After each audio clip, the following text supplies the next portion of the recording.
La compression manuelle doit être réalisée devant toute hémorragie externe en l'absence de corps étranger. En effet, la plupart des hémorragies externes s'arrêtent en appuyant sur la plaie. Dans cette vidéo, nous allons vous montrer comment effectuer cette technique, puis nous allons voir ensemble comment relayer la compression manuelle par un pansement compressif.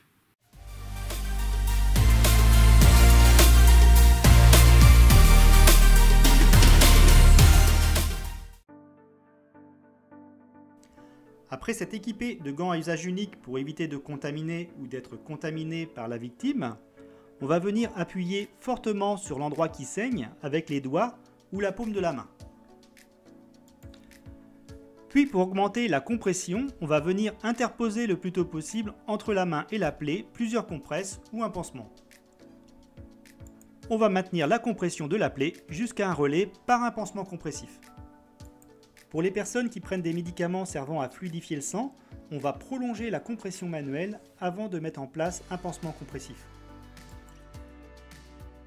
Pour effectuer la mise en place d'un pansement compressif, on va dans un premier temps ouvrir l'emballage plastique, puis ouvrir l'emballage papier qui contient la compresse. Nous allons utiliser celle-ci dans le cas où aucune compresse n'aurait été appliquée avant. On va ensuite dérouler le pansement, puis appliquer la compresse absorbante sur la plaie. Il ne reste plus qu'à maintenir l'ensemble des compresses avec la bande.